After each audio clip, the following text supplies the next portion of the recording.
I'm just being honest with you, you know. Thank you. Are you ready? Okay, welcome back to Bridging the Gap. We're here with Pep'd and my first lady, Keisha James. Hi. Pep'd, welcome to the show. Yes, sir. Thank you. Thank you for having me. Welcome, yes, sir. Yes, thank you. Tell us a little bit about yourself. So everybody know. Yeah. Everybody call me Pep'd. My real name is Keontae Bryant, for those who don't know. But everyone call me Pep'd. I'm an owner-operator. I own Pep'd & Sons Trucking here out of Salisbury, Maryland. And I'm just doing what I can to make the community better. That's who I am. That's what I do. You're a man of actions. Right. Absolutely. Yeah. And then speaking of the neighborhood, what neighborhood are you talking about, and how are you giving back? So when I speak on the neighborhood, I don't just speak on my neighborhood. I speak on every neighborhood.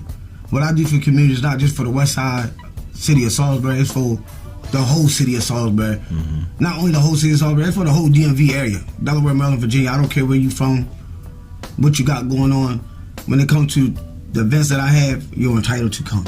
It's for everyone. Now, That's what's up.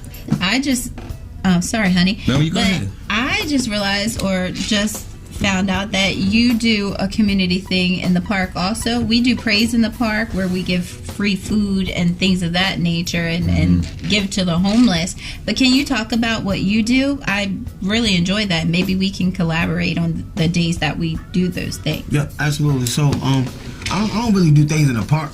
I just secure a location Okay. that's safe to have what I do. And what I do, I just try to do like that community block party. I try to do it for the black community for a variety of reasons. One of my main reasons why I do it, because that's my way of giving back. Regardless of how successful I am, how much money I make, how much money I have, I never forget where I come from. So that's one of the reasons I does it. Another reason why I does it is because when you look around the city of Salisbury, it's nothing in the city of Salisbury anymore for the black community, right? Granted, for a prime example, they had the LGBT thing downtown. Granted, I had nothing against, gay people. They human just like us. right. But they have the thing downtown for them. They had the thing downtown for Haitian people. I had nothing against Haitians, right? But they has it. Now, granted, they didn't have things for all races. It's just us as black people, right? We get together, we don't know how to act. It's no secret. Yeah. Right? It's no secret. Sometimes. That's one thing about me. I'm very raw. I'm very outspoken. So one thing about us as black people, we don't know how to act. When we get places, we don't know how to act. So y'all remember they used to have the Salisbury Festival downtown? I do remember Right? that. Yes. They no longer have it. Now how many years it's been since the last time they had it? It's been a long time. And you're going to tell us why?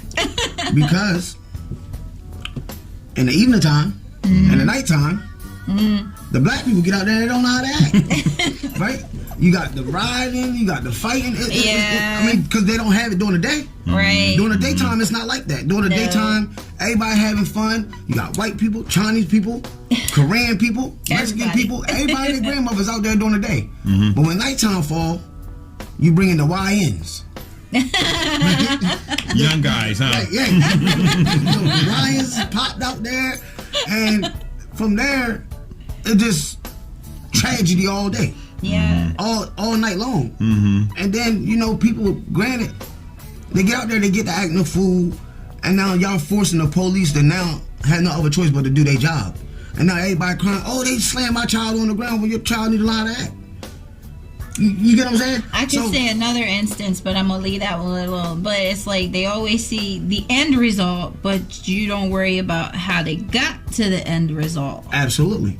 And I call a spade a spade. And like I said, all day long, when the older people out there, even with the younger ones, right? Because when they was having the festival, granted, it was like springtime, but like the kids would be in the school during the day. When school let out, now all the kids are coming out. But granted, when they have things like out the Winter Place Park, you don't have those type of things that go on. Because ain't too many young kids can get to the Winter Place Park. But everybody can get downtown. That's a good way of looking at it. You know? Like, that's why it doesn't happen. Everybody can get downtown to the city of Salisbury. It's a 5-minute walk from every side of town. You can ride around the whole city in 15 minutes. You can go from the west side to the south side to the north side to the east side. Unless you get everywhere in 10 minutes. I was going to say, unless you're my wife, you get there in 7. Right. But so you literally get into all these places in no amount of time. So everybody can get downtown. And like I said, it comes the evening when the drama starts. You know what I'm saying? The kids out there fighting. And granted, it's no reason for it. Y'all don't have a reason why y'all fighting. Right? Y'all really don't have a reason. You got a good point there. Don't nobody owe nobody nothing. It's usually small things that maybe a month down the road it really won't amount to anything. Well, sometimes people need other people to build themselves up to want to do something. You know what I mean? You can see a person all day long, you just say, oh, I don't like him, I don't like her. But then the moment you with your friends, oh, go get her, go get him. You know what I mean? You let people hype you up. Yep. To do things. You always got We money. just talked about this in the last segment. It's like you dislike a person, like you in high school. You dislike a person because another person disliked them, and then when you meet them, you're like, "Well, I like you." What? Yeah. Like why? It's just people just let other people hype them up. Yeah. You let other people put you in a situation, and what they say, trouble is easy to get in and get into, and very hard to get out of. Now, for you, as far as you being from your area there, you've been on both sides of the tracks. Yes, I have. And you like it a lot better over here. Well, absolutely, grass is green over here. Okay.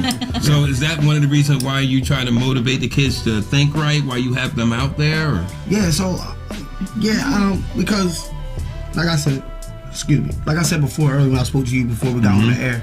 No, I come from poverty. I come from a single family home. My mother is a single mother. She knows it was 5 of us. Me and my 4 sisters. So I had nothing, but since I had brothers on my father's side, granted. Are you the oldest? No, I'm not the oldest. But on my mother's side, it's 5 of us. I'm the only boy and I'm the baby. Right? And so I had nothing but sisters that I grew up in the household. So I grew up in a household with 5 different women with 5 different personalities. Oh Lord. Here we go. I'm not gonna talk about that. I'm the only female on this panel right now. Right. So, like I said, I come from poverty. You know, I wasn't silver spoon fed. You know, there was a lot of nights we didn't have electricity. There was a lot of days we didn't have hot water. And you know, granted, it is what it is. It's families that go through that today. It's families that went through it back then. But like I said earlier, regardless of how successful I am or how much money I got, like I can hit the Powerball tomorrow for $500 million. You still gonna give back? I'm gonna give back, and it's gonna be the biggest give back ever. I know that's right. You know, because at the end of the day, I want these people and these kids know it is someone out here to care about you. I love that. You know what I'm saying? It's somebody that's out here that wanna see y'all be successful. It's somebody that's out here that wanna see y'all get along and be somebody. And my way of giving back is showing them that there's somebody that care about y'all.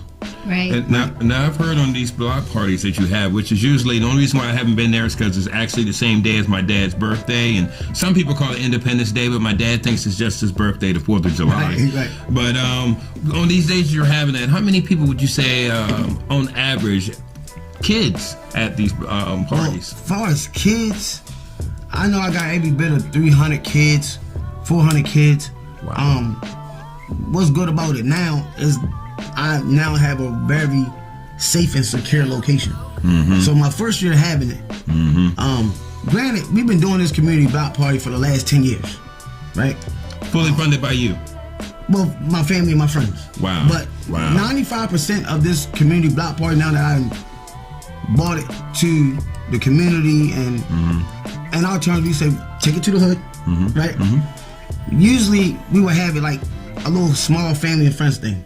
Like if you knew about it, you coming. But my sister's boyfriend passed away, and after he passed away, she just didn't want to have it at the house no more. So I'm like, sis, you sure you don't want to have it at the house no more? Because if you don't want to have it at the house, I want to take it to the hood. She's like, yeah, bro, I don't want to have it at the house no more. You know, da da da. So I'm like, okay, cool. You sure? I'm telling you, once I make this flyer, it's on. It's on. It's out there. And she like, yeah, bro. You know, this. If you can have it somewhere else, have it somewhere else. So my first year having it, we wasn't No, it wasn't like that, but I had up there by the store, the Westside Cash Market and Pancakes Barbershop, and my dad's stomping grounds. Right. So I just up and did it there. Granted, that was the most unsafest place to have it. I had all them wires, all them cable wires, all those electrical wires, and I'm setting off aerial fireworks. And I didn't get one complaint. Wow. From the police department, from the fire marshal, right? From the city of Sauga, I didn't get one complaint. The moment I secured 911 Booth Street, I dealt with criticism. I dealt with just so much. And I don't get no support. And granted, I don't need the support. Just let me do what I do. I don't need the support. I got the money. We're gonna make it happen. You don't need the support, but you definitely don't need the opposition either. Exactly. So, granted, so the second year that I did it, I secured 911 Booth Street because over there on West Road, the city wouldn't shut West Road off for me. And granted, I didn't see why they wouldn't do it because I was only just trying to get that little section shut off from like the Cheyenne Pharmacy, like literally right to Corner Street, which is Corner Street sits right alongside of the Westside Cash Market. I just wanted that little section right there on West Road blocked off because my first year having it, people see people out here having this big event and they just flying up and down West Road. The speed limit 30, you coming through here doing 70. To the point where I had is like so actually for safety reasons, you wanted it blocked off. Right, I wanted it blocked off for the safety of the kids. And like I was explaining to your husband, I don't care how much free stuff I have over here. If a child see a store, they want to go to that store. Whether it's a piece of candy in that store that they want, a juice in that store that they want that we don't have over here, they want to go in there. And we got grandbabies, we know. You know? And the last thing I need is people flying up and down West Road.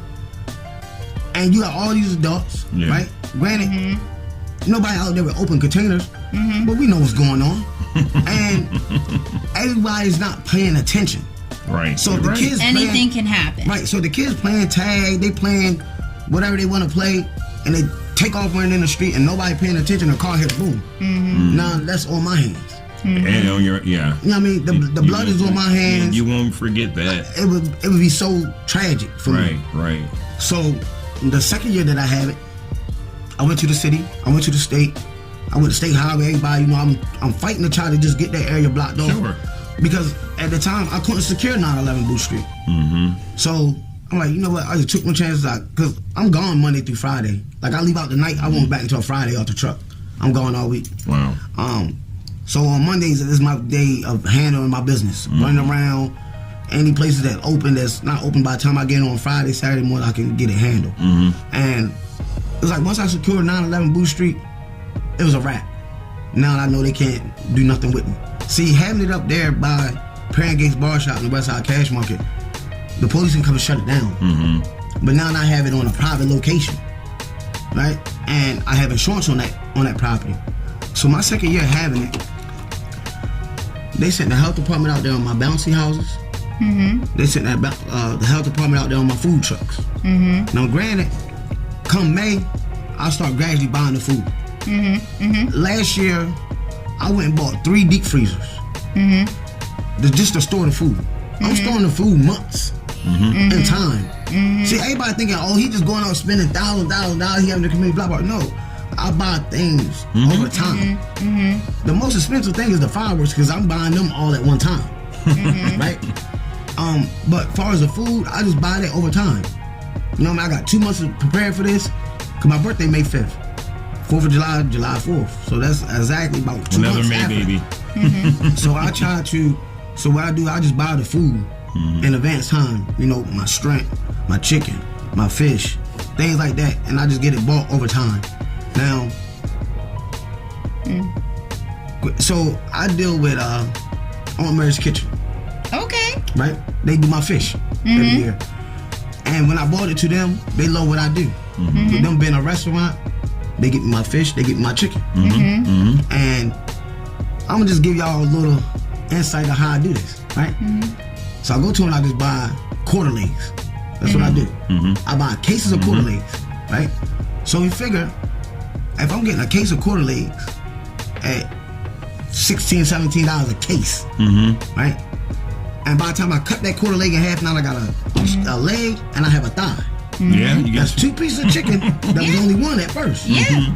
So now if I done cut that in half, I got 100 pieces to a case. So now if I done bought 25 cases, you do the math. Yeah. At 100 pieces of chicken in each case, at 25 cases, now we dealing with 2,500 pieces of chicken. We dealing with damn near 3,000 pieces of chicken. This is how I'm feeding the community. Yeah. Now this is how I'm having this open community event, and I got all this food and it's for free. People think, oh, he's spending all this money. No. You just I buy it over time. Yeah. And I'm smart about how I'm doing it. I buy nothing but quarter legs. When people come out there, all you get North is meat's a a little thigh bit leg. cheaper. There ain't no wings. Yeah. I mean, you ain't trying to feed the whole city, but you're trying to feed the city. Right. Yeah. And that's how I go about it. And then I have, people that, like I have this lady, she do my macaroni and cheese every year. She do 5 big pounds of it. Wow. Wow. Then like a lot of the car clubs, big shout out to We Here and I can't name all the car clubs, but y'all know who y'all are. But they come in and they contribute. Like I think when We Here, they do my fruit trays every year, right? So that's a blessing. You know what I mean, to get people to do things like that. It's a big help. It's weight off my shoulders. I'm the type of person, if you tell me I'm gonna contribute this, that, and the third, you got until a certain date to do it. If you don't have that stuff to me by that date, you're gonna cross off the list. I'm not even talking about you no more. I'm gonna make it happen. Right. And that's how I go about it. Man of action. And I just try to get the police to come out and interact, right? Very important. And granted, I had nothing against law enforcement. I know what people seen when it came to that video. It wasn't that I felt like I wanted to disrespect law enforcement. I just felt like law enforcement was disrespecting me. Well, yeah. Yeah. Granted, it is what it is. I'm not even gonna get on that topic. Right. But I had nothing against law enforcement. And like when I threw that community block party, I called them out on the news about it. And like my thing was, y'all want the community to interact with y'all when y'all coming through here and y'all doing an investigation. But y'all can't come through and interact with the community when the investigation is not going on. Wow. And that's the problem. That is the problem. Right? And that's the problem. Wow. And for a prime example, back when I was growing up, you had DARE. Yes, we did. You don't have DARE now, right? You had police come out, interact with the community, give badges, right, teddy bears, bikes, little things like that. You would have an officer in the black community doing those things. You don't have that now. So how can you expect officer friendly these kids to be respectful of what they never see? They never see. Only thing they see is foot on somebody's neck, hands up, don't shoot. Wow. This is the crack that's being brought to the new generation. Wow. That y'all gotta now break that curse. Right. You know what I mean? Granted, it may happen in Minneapolis. Granted, it may happen in Chicago. But these kids nowadays are so exposed to the social media. Right. And everything that's done is now social media. Yep, it happens there, but it affects here. So if I'm a child and I'm scrolling on social media and I'm seeing hands up, don't shoot, they done killed this person, or they got this person, they knee on this person's neck, this person can't breathe, and it's a black man, how do you think the black community gonna react to that? How do you especially when expect they don't see him here to react to that? Wow. Right. Wow. Now, I want to touch on something. You and I talked off camera. You doing all this in the for the community. You did this in 2025 was kind of a hard year for you. Yes. It was a hard year for you because, and I'll let you speak on it, but even though you were going through things in the home front, you still put this on for the community. Right, absolutely.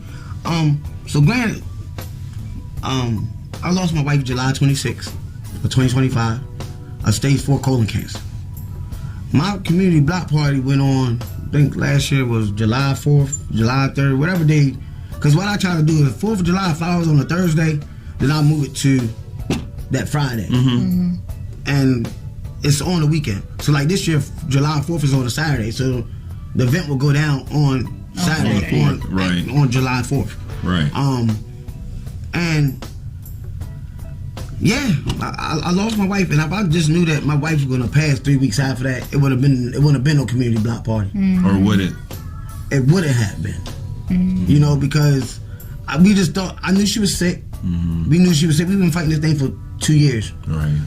We just weren't expecting it to take the turn so fast and so soon. Okay, I see what you're saying. So, you know, last year, 2025, when I did it, I'm walking around with this big smile on my face. I'm here to make everybody happy and make everybody feel good.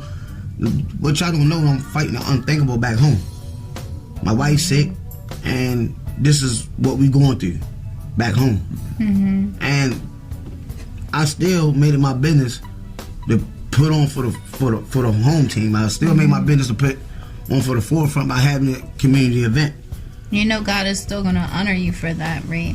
Yeah, I mean, we don't do it for that reason, but correct. He's going to be like, yeah, I got you. Yeah, and you know, I thank you both for saying that. I want you to definitely talk some more about it. But, you know, I was looking up a word, and here on Bridging the Gap, we've only done this on 2 other occasions, but the word unsung hero, do you know what that is? oh, explain it to me.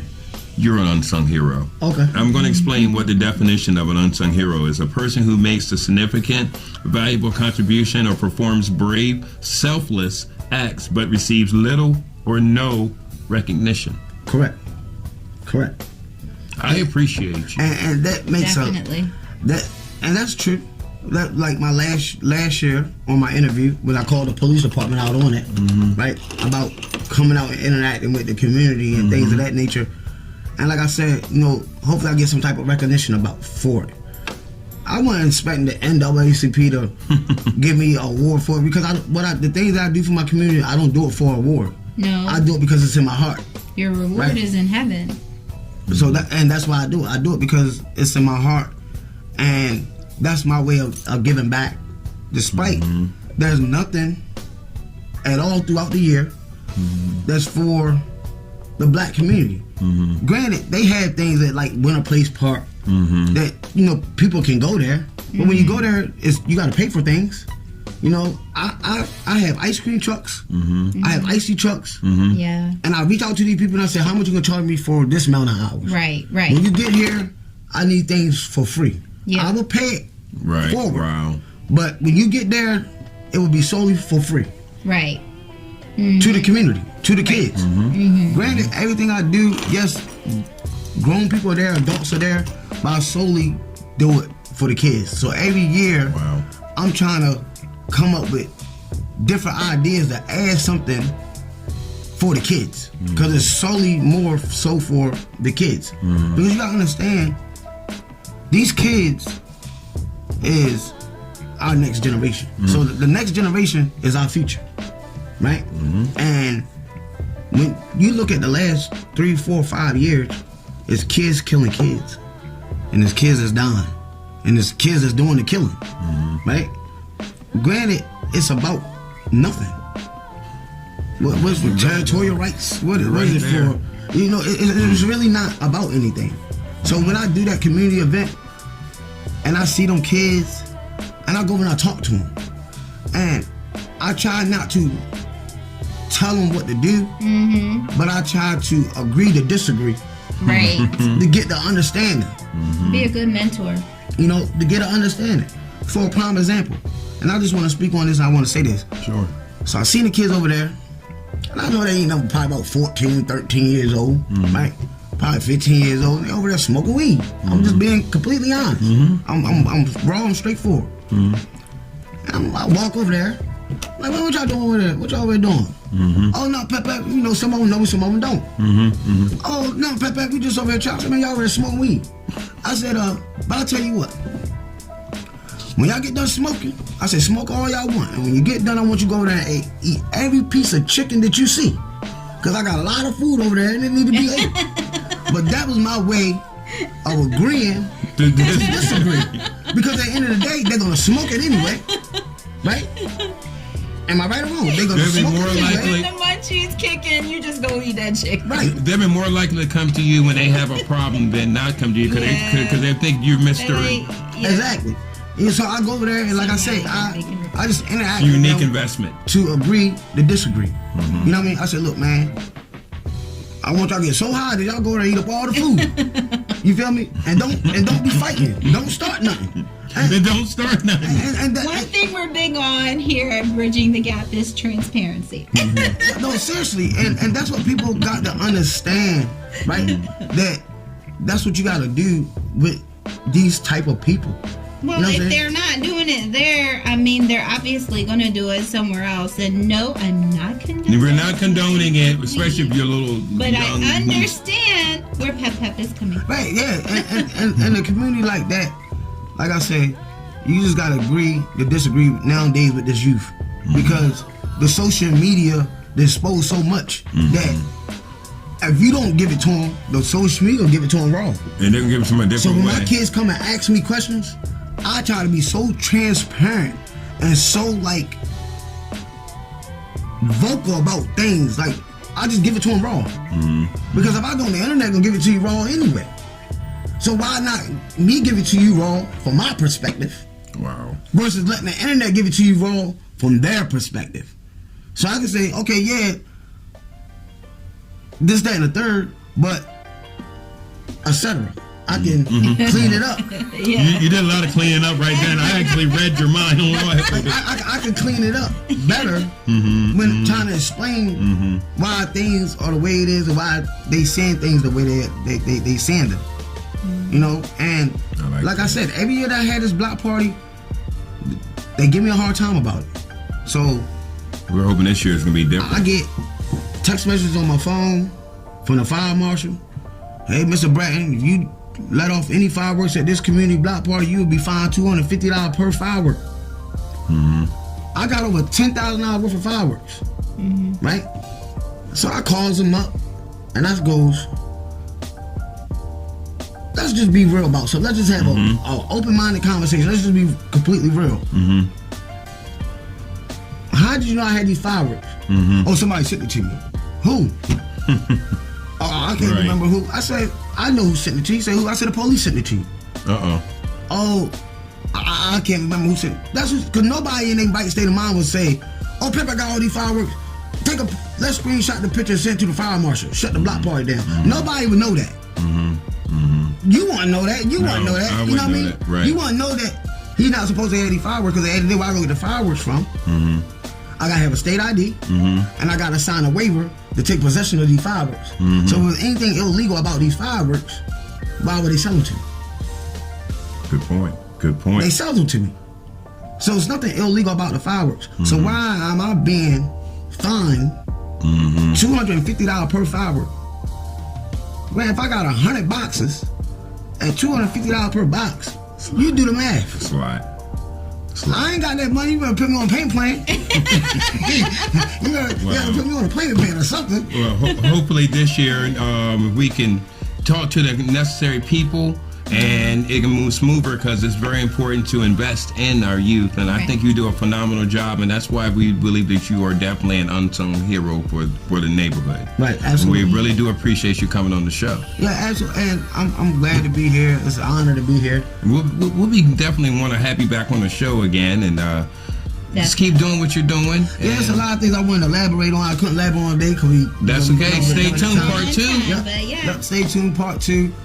This year, we will have the community block party over on the west side of Salisbury. Granted, it's not just for the west side of Salisbury. It's for the whole Community. DMV area. That's Delaware, Maryland, Virginia. I don't care where you from, where you go to school, you're entitled to come. Just leave the drama at home. That's all I ask.